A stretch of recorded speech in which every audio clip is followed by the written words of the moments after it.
Barron Trump walked into the university courtyard, his head down, hoping to slip through the crowd unnoticed.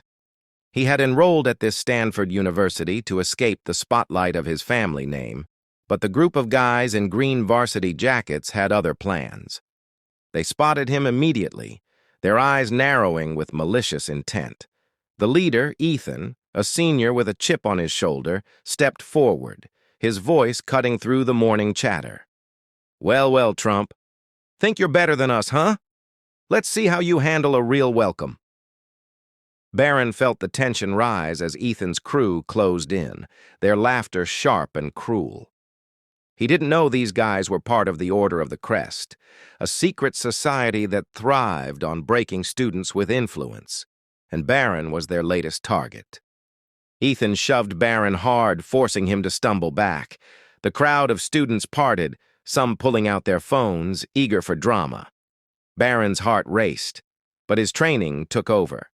He had spent years learning self-defense from a retired Navy SEAL, a family friend who insisted every Trump child be prepared for anything. Barron sidestepped Ethan's next swing, grabbing his wrist and twisting it just enough to force him to his knees. The move was quick, controlled, and precise. Barron released Ethan and stepped back, his voice steady. "I don't want trouble. Walk away."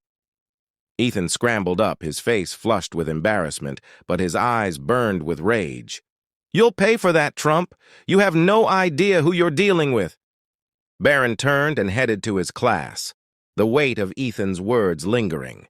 He had hoped for a fresh start, but trouble had found him anyway. Meanwhile, Ethan and his crew regrouped in a quiet corner of the library, their usual haunt. Ethan rubbed his wrist, still stinging from Barron's grip, and looked at Caleb, his second in command. "That wasn't random. The way he moved. My uncle's a SEAL. That was military training." Caleb, a wiry guy with a skeptical streak, leaned back in his chair. "So what? He's still just a rich kid. We'll break him. The Order doesn't lose." Ethan nodded, his jaw tight. They planned to haze Barron, a ritual the Order used to assert dominance. They would lock him in a storage room near the gym, leave him there overnight, and spread the story to humiliate him. That afternoon, Barron headed to the gym, unaware of the trap. As he passed a narrow hallway, Ethan and his crew ambushed him. Caleb grabbed Barron's arms while Marcus, a hulking member of the group, shoved him into the storage room. The door slammed shut, and Barron heard the lock click. Ethan's voice came through the door, taunting. "Let's see how tough you are now, Trump. We'll be back in the morning." Their laughter faded as they walked away, leaving Barron in the dark. Barron took a deep breath, his training keeping him calm. He scanned the room, spotting a small window near the ceiling and a rusty dumbbell in the corner. He picked up the dumbbell, testing its weight, and moved to the door. Using it as a hammer, he struck the lock repeatedly, his movements steady and focused. After several minutes, the lock broke with a loud crack. Barron pushed the door open and stepped into the hallway, his expression unreadable. He wasn't angry, but he knew he couldn't let this go unchecked. He had to confront Ethan, not for revenge, but to stop this cycle of cruelty. The next day, Barron found Ethan and his crew in the courtyard, laughing about their stunt. Ethan noticed Barron approaching and smirked, crossing his arms. "Look who got out. Guess you're not as pathetic as we thought." Barron stopped a few feet away, his gaze steady. "I'm not here to fight. What you're doing, it's wrong. You don't have to hurt people to feel strong." Ethan laughed, but there was a flicker of uncertainty in his eyes. Caleb stepped forward, his tone mocking. "What's this? A lecture from the Golden Boy? You think you can change us?" Barron didn't flinch. "I think you're better than this. All of you." Ethan's smirk faded, but he wasn't ready to back down. The Order had a reputation to uphold, and Barron's defiance was a threat. Over the next few days, the society ramped up their efforts. They spread rumors about Barron, calling him arrogant and entitled. Flyers with his face appeared around campus, mocking him with cruel caricatures. Barron ignored the taunts, but he felt the pressure mounting. He called Daniels, his family's security contact, for advice. Daniels, a former Secret Service agent, confirmed the order's history. "They've been doing this for years, kid. They target people like you to prove a point. Don't let them get to you. You're stronger than they are." Daniels's words gave Barron an idea. He didn't want to destroy the order. He wanted to change it. But first, he had to face their next move. Ethan and his crew sent Barron an anonymous email challenging him to a duel at an abandoned warehouse on the edge of town. The message was clear: show up, or the order would make his life unbearable. Barron knew it was a trap, but he also saw an opportunity. He arrived at the warehouse that night, his senses sharp.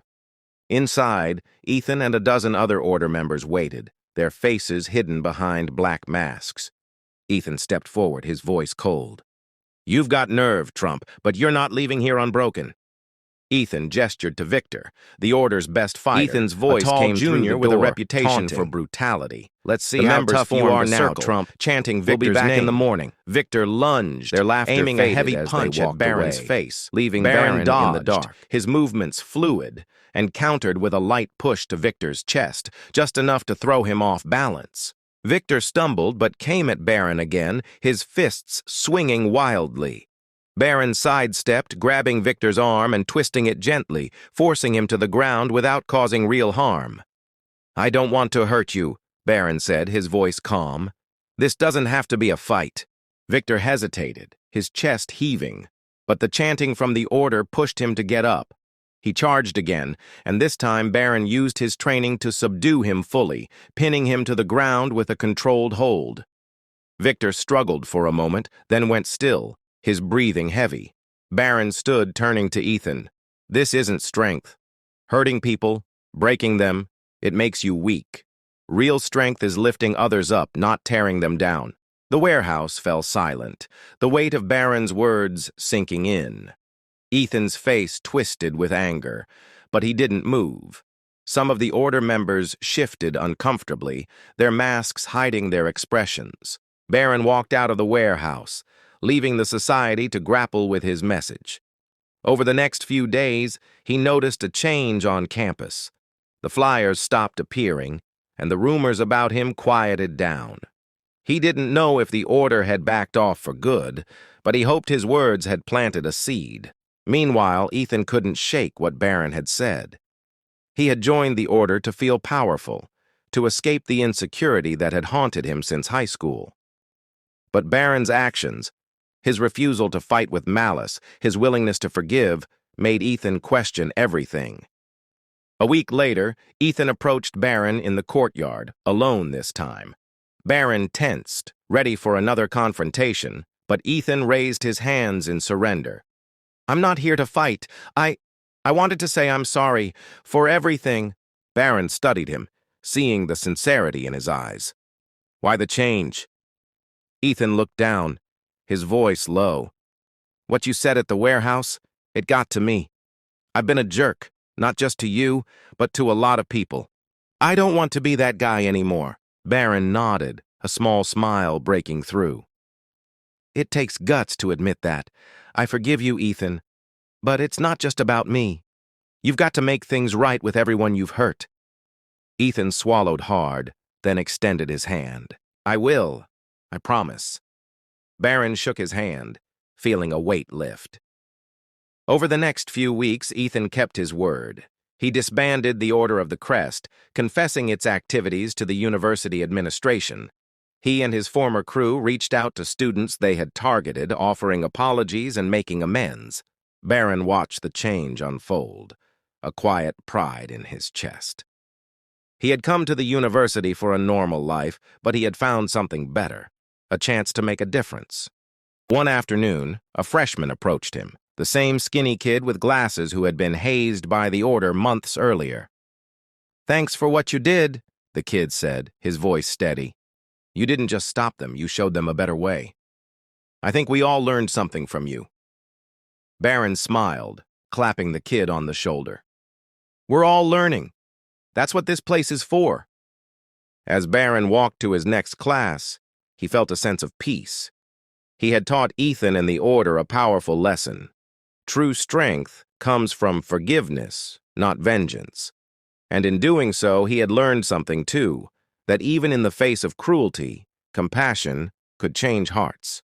The university was a better place because of it, and Barron knew he was exactly where he needed to be.